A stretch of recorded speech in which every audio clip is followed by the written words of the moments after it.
tonight. This pandemic is far from over. A warning.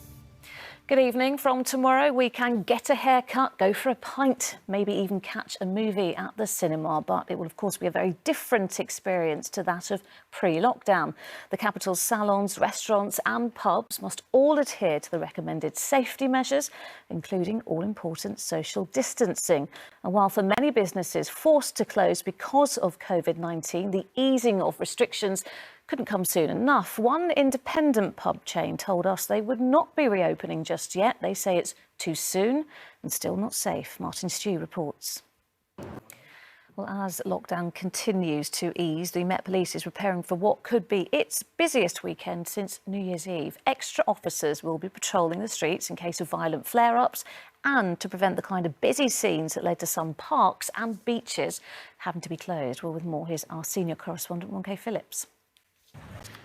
Martin is here now in the studio. Martin, we saw in your report mixed feelings, really, from people about the easing of restrictions, and the Prime Minister has just been talking about it as well. Well, yeah, I mean, Boris Johnson, very perhaps with that in mind, anyone thinking they could have a late-night party tonight... Right, Martin, thank you.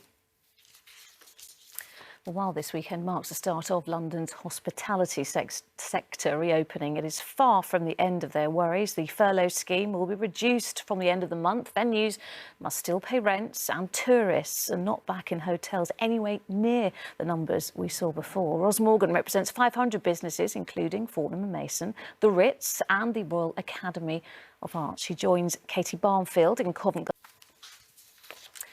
On to some other news now. And a woman who was on course to become the UK's first female suicide bomber has been jailed for life. Sofia Sheikh had planned to blow up St Paul's Cathedral before detonating a suicide vest on the tube. She said she wanted a lot to die before being killed herself. She was stopped by undercover police who met her online and in person following her sentence. The head of counter-terrorism at the Met has warned the public to stay vigilant. Carolyn Sim reports.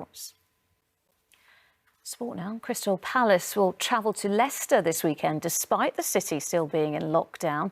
An increase in cases of coronavirus there has not deterred either team from playing tomorrow. Well, Toby Sadler was at the online press conference. And Toby, you've got more detail on the kind of safety measures they've had to put in place.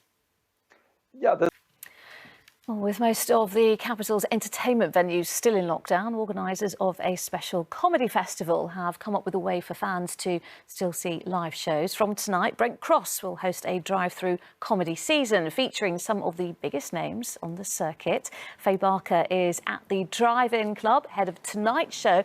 And Faye, I think you're with someone we might just recognise. We had some singing there. Now, London's Philharmonic Orchestra are world famous because of the beautiful sound they create together. So the isolation of lockdown has made it impossible to rehearse. Today, for the first time in months, a small number of players were able to get together. ITV London was given exclusive access.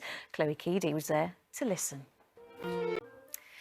This weekend marks the 72nd anniversary of the creation of the NHS. For many, Sunday will be the chance for a final clap in honour of health workers. For others, it will be a reminder of how they owe their lives to those who have worked tirelessly throughout this pandemic. And of course, it isn't just those who've had coronavirus who are thanking doctors and nurses in the last 3 months. Last month, Anna Sello completed chemotherapy for stage 3 lung cancer at the Royal Marsden Hospital. She can finally thank the doctor who saved her life, as Martha Fairley explains. So many reasons to say thank you. Well, now let's take a look at the weather. Here's Philippa Drew. And that is it. We are back with the latest after ITV News at 10. Coming up, Charlene White with the ITV Evening News. But from me and the rest of the London team, bye-bye. Take care.